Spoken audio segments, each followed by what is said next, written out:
शब्द पछाता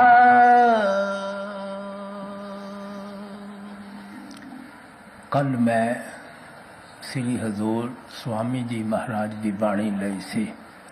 अज मैं उस गुरु घर की बाणी लै रहा हाँ जिन्हों ने फरमाया सी मेरा उपदेश 4 वर्णों को साझा।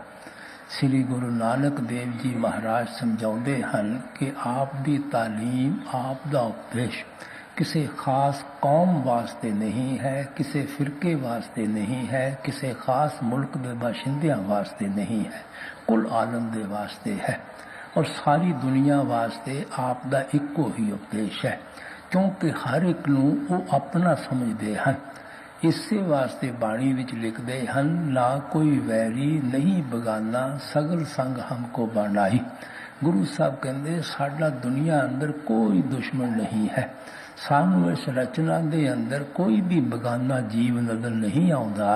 ये सब परमात्मा के बनाए हुए जीव हैं, बंदे हैं। इस वास्ते सानू सारे ही प्यारे लगते हैं। इसे वास्ते बाणी द्वारा समझाते हैं जिया जंत सब तुसदे सबना का सोई मंदा किसनों आखिए जे दूजा होई। ऐ परमात्मा ये सब इंसान तो खुद पैदा किए हुए हैं, हर एक दे अंदर तो खुद बैठा होया है। मंदा बुरा मैं उस इंसान नू कह सकांगा जे उसनू किसी होर ने पैदा किया होवे। देखो साडे ख्याल नू कितना उच्चा ले जाने की कोशिश करते हैं और गुरु घर ने सानू मालिक अगे प्रार्थना करनी की सिखाई है, तेरे भाणे सरबत का भला। परमात्मा दे कोले सच्चे दिलों सारी दुनिया का भला मंगना चाहिए है। जोड़ा सारी दुनिया का भला मंगेगा किसी की निंदा किस तरह कर सकता है, चुगली किस तरह कर सकता है, किसी को कदे बुरा किस तरह कह सकता है। ये तीसरी पातशाही श्री गुरु अमरदास जी महाराज की बाणी है। आप गुरु नानक साहब के घर के उपदेश के मुतलक हर पहलू तो बड़ी अच्छी तरह खोल खोल के समझा रहे हैं। आप फरमाते हैं जग जीवन साचा एक दाता, वो परमात्मा एक है। ये नहीं कि हिंदुओं का कोई होर है, सिखा ईसाइयों का कोई होर है, मुसलमानों का कोई होर है। हिंदुस्तान के रहने वालों का भी वो है, अमरीका और अफ्रीका के रहने वालों का भी वो है। इसे वास्ते गुरु नानक साहब ने कहा सी सबना जियां का एको दाता सो मैं विसर न जाई। जो कुछ तुसी दुनिया अंदर अखां नाल देख रहे हो इसनों पैदा करने वाला एक परमात्मा है जिहड़ा सारियां दा दाता है, सारियां दा बादशाह है, जो सब दी संभाल करता है। मुसलमान फकीरां ने भी उस परमात्मा नूं रब्बुल आलमीन कह के याद किया है, रब्बुल मुसलमीन कह के बयान नहीं किया। वो रब जड़ा कि कुल आलम दा है, वो रब नहीं जड़ा कि सिर्फ मुसलमानों दा है। ऋषि मुनि भी उस परमात्मा नूं एक एक का कहते चले आ रहे हैं। इस वास्ते महात्मा समझाते हैं कि केवल एक परमात्मा है और हमेशा तो वो परमात्मा चले आ रहा है।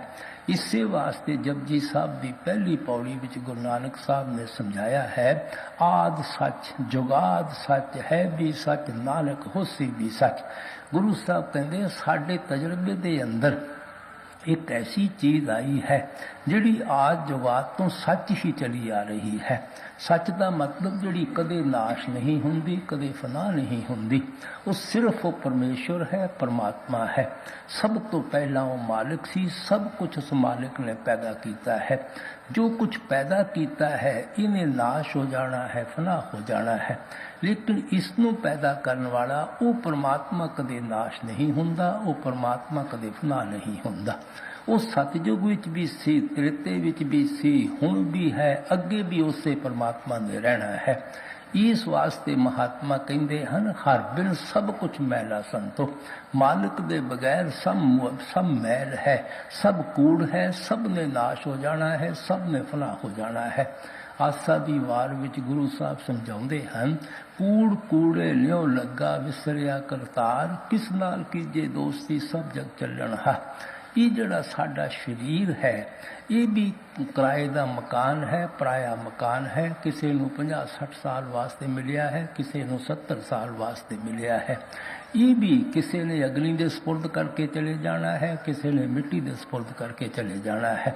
जो शरीर दे अंदर बैठ के इस दुनिया नाल मोह और प्यार पाई बैठे हैं, गुरु साहब कहते उन्हें भी नाश हो जाना है, उन्हें भी फना हो जाना है। ये कूड़ हमेशा कूड़ दे ही मोह और प्यार विच फसिया रहिंदा है, उस परमात्मा नूं भुलिया बैठा है। इस वास्ते समझाउंदे हन, अच्छी तरह सोच और विचार करके देखो किहड़ी चीज़ थोड़ी मुहब्बत, थोड़ी भगती, थोड़ी प्यार दे काबिल है, क्योंकि सब ने थोड़ा साथ छड़ देना है, सिर्फ एको परमात्मा है। इस वास्ते आप फरमाउंदे हन, वो सच है, वो कदे मरण जमण दे दुखां विच नहीं आउंदा। इस वास्ते कहंदे जग जीवन साचा, उस परमात्मा ने सारी दुनिया नूं जन्म दिता है, उस परमात्मा ने सारी दुनिया की रचना पैदा की है। वो जड़ा एक परमात्मा है, पूरी कोई कौम नहीं है, कोई मजहब नहीं है, कोई मुल्क नहीं है, और साडी आत्मा उस परमात्मा दी अंश है। असी उस सतनाम समुद्र दे कतरे हाँ। इसे वास्ते गुरु साहब ने कहा सी, आत्म में राम, राम में आत्म, चीनस गुर बिचारा। आत्मा दे अंदर वो परमात्मा है, परमात्मा दे अंदर साडी आत्मा है। लेकिन इस चीज़ की सोझी और समझ कदों आउंदी है, जिस वक्त गुरमुखां दे दसे हुए उपदेश उत्ते चल के असी अपने अंदरों अपने आप नूं पहचानण दे काबिल बन जाते हैं। तुसी देखो बढ़दा दरख्त कितना बड़ा हुंदा है, उसका बीज एक बड़ा छोटा जिहा हुंदा है। अगर कोई सानू समझाए इतने छोटे जे बीज दे अंदर बढ़दा दरख्त है, सानू कदी समझ नहीं आ सकती। उससे बीज नू जमीन दे अंदर बो देवो, आहिस्ता से पौधा बनता है, परवरिश पाके कितना बड़ा बढ़दा दरख्त हो जाता है। खुद ही पता लग जाता है इतने बड़े दरख्त का बड़ा छोटा बीज है, इतने छोटे जे बीज दे अंदर इतना सारा बड़ा बढ़दा दरख्त है। इसी तरह महात्मा कहते साडी आत्मा उस परमात्मा दी अंश है, असी उस सतनाम समुद्र दे कतरे हाँ। यह कबीर साहब ने कहा सी, कबीरा आत्म अंश राम दी। सो जदों परमात्मा दी कोई कौम नहीं है, मजहब नहीं है, मुल्क नहीं है, तुसी सोचो साडी आत्मा दी केड़ी कौम हो सकती है, मजहब हो सकता है, मुल्क हो सकता है। गुरु साहब ने कहा सी, वर्ण जात चिन्ह नहीं कोई, सब हुक्म सृष्ट पाएदा।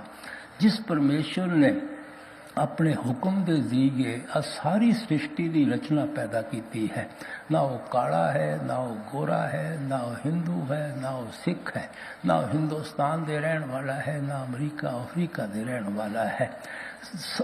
सब दुनिया के इंसान चौं वर्णा के अंदर तकसीम किए जा सकते हैं। सो गुरु साहब कहते वो परमात्मा किसी वर्ण के अंदर नहीं आता। जदों वो परमात्मा किसी वर्ण के अंदर नहीं आता, साडी आत्मा उस परमात्मा की अंश है। इहदी केड़ी कौम हो सकती है, इहदा केड़ा मजहब हो सकता है, इहदा केड़ा मुल्क हो सकता है। परमात्मा अगर समुद्र की कोई जात पात नहीं है, मामूली कतरे की की जात पात होगी। अगर सूरज की ही कोई कौम और मजहब नहीं है, मामूली रोशनी की की कौम और मजहब हो सकती है। परमात्मा ने इंसान पैदा किया है। असी छोटियां छोटियां जातां पातां कौमां मजहबां मुल्कां अंदर अपने आप को तकसीम करी जाते हैं और एक दूसरे के भिन्न भेद विच फसे हुए हैं। किसी महात्मा के उपदेश नूं अच्छी तरह रिसर्च करके खोज करके देखो, हर एक महात्मा इन्हां कौमां मजहबां जातां पातां के झगड़िया तो साडे ख्याल नूं बहुत उपर ले जाने की कोशिश करते हैं। इसे वास्ते गुरु नानक साहब ने कहा सी, जिथे लेखा मंगीए तिथे दे जात न जाए। भरावा, जिस जगह तेरे कर्मां का हिसाब किताब होना है, ना तो तेरे शरीर ने उस जगह पहुँचना है, ना तेरिया किसी ने जाता पाता पुछनिया हैं। ये जड़ा तेरा शरीर है या तो अग्नि दे सपुर्द हो जाना है या मिट्टी अंदर दबा दिता जाएगा। किसी दी